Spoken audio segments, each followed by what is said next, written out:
என்னுடைய மாலை வணக்கத்தினை தெரிவித்துக் கொள்கின்றேன். குளக்கரையில் விளையாடிக் கொண்டிருந்த என்னை கடலிலே இறங்கி முத்தெடுக்க சொல்லியிருக்கிறார்கள்.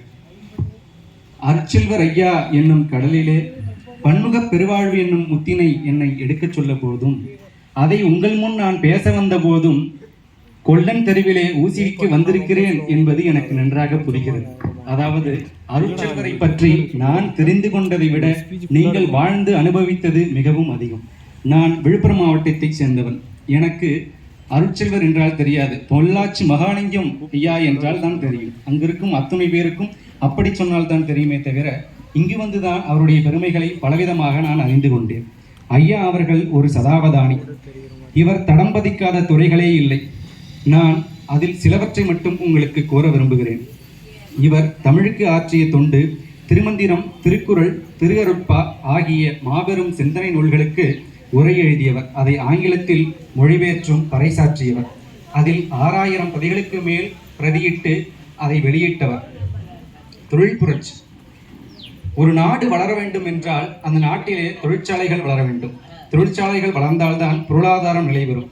அதுவும் அத்தொழிற்சாலைகள் கிராமப்புறத்தில் நிறுவுவதன் மூலமாக கிராமப்புற ஏழை எளிய மக்களுக்கு உதவி புரியும் என்ற நோக்கத்தோடு பல தொழில் நிறுவனங்களை தொடங்கியவர். சக்தி சர்க்கரை ஆலை, ஏபிடி, சக்தி பாலிடெக்னிக் கல்லூரி, நாச்சிமுத்து பாலிடெக்னிக் கல்லூரி பொள்ளாச்சியில் இருக்கிறது. வாகன தொழில்நுட்பங்கள், சக்தி நிதி நிறுவனங்கள் என 28 நிறுவனங்களை இக்குழுமம் நடத்தி வருகிறது. கல்வியில் களம் அமைப்பதற்கு இவருக்கு தனி கௌரவம் வழங்கப்பெற்றிருக்கிறது. இவருடைய முக்கிய கனவான கிராமப்புற ஏழை எளிய மக்கள் கல்வி அறிவு பெறுவது, பல கல்வி நிறுவனங்களை அதற்காக அமைத்தது. அதில் சிலவற்றை நான் உங்களுக்கு கூற விரும்புகிறேன். சக்தி பள்ளி, குமரகுரு கல்வி நிறுவனங்கள். அந்த குமரகுரு கல்வி நிறுவனங்களில் ஒரு மாபெரும் நிறுவனம். அதில் ஒரு சில அங்கமாக விளங்கக்கூடிய எங்களுடைய கல்லூரி குமரகுரு வேளாண்மை கல்லூரியில் நானும் பயில்கிறேன் என்ற பெருமிதத்தோடு இங்கு நான் பேசுகிறேன். அருட்செல்வர் அவர்களுடைய இரு கண்களாக திகழ்ந்தது ஒன்று காந்தியம், இன்னொன்று வள்ளலாரின் சன்மார்க்க சமய நெறிகளாகும். காந்தியத்தில் அவர் வாழ்ந்த பொழுது எளிமை, நிதானம், உறுதி, எதையும் எதிர்கொள்ளும் மனம், கொள்கையில் மாறாத பிடிப்பு, எப்பொழுதும் நிதானம் என்ற எண்ணத்தோடு அவர் வாழ்ந்தவர். வள்ளலாரின் சன்மார்க்க சமயத்தில் அவர் நடைபோடும் பொழுது இறைவன் ஒருவனே, அவன் அருட்பெரும் ஜோதி ஆண்டவனே என்ற கருத்தோடு சமய, ஜாதி, மத, இன எந்தவித வேறுபாடும் இல்லாமல் எல்லோருக்கும் உதவி புரிந்தவர். மேலும் ஒரு தனி மனிதன் வளர வேண்டும் என்றால் அவன் எப்பொழுதும் நிதானமாக இருக்க வேண்டும். அப்படி நிதானமாக இருக்க உதவுவது பல வகையில் இருக்கிறது. அதில் உடலமைப்பு மிகவும் முக்கியம். உடலமைப்பு வருவது பல வகையில் இருக்கிறது. அதில் உணவு முறை மிகவும் முக்கியம். உணவு முறை நிதானமாக இருந்தால், அதாவது சாத்விக உணவு, அதாவது சைவ உணவாக இருந்தால் அவன் எண்ணமும் செயலும் எப்பொழுதும் நிதானமாக இருக்கும் என்ற நோக்கத்தோடு வள்ளலாரின் வழியிலே அவர் சைவ உணவு முறையை பின்பற்றியவர். இறுதியாக அவர் தன்னுடைய நிறுவனங்கள், எண்ணங்கள், செயல்கள் எல்லாவற்றையும் இளைய தலைமுறைக்கு கடத்தும் பொழுதும் அவர் ஒரு நெறியில் நின்றவர்.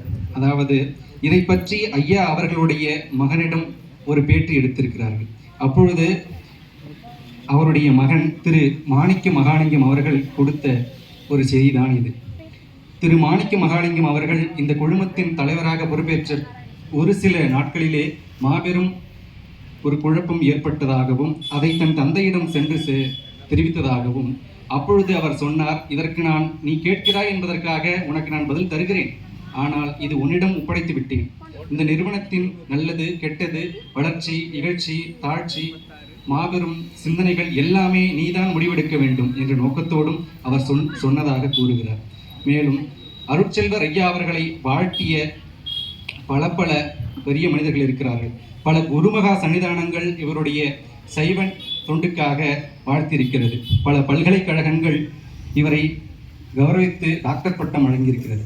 அதிலும் நம்முடைய தமிழ்நாடு வேளாண் பல்கலைக்கழகம் முதலில் இவருக்கு டாக்டர் பட்டம் வழங்கியது. சென்னை பல்கலைக்கழகம், மேலும் பல பல்கலைக்கழகங்கள் இவருக்கு டாக்டர் பட்டம் வழங்கி தங்களை கௌரவித்தன.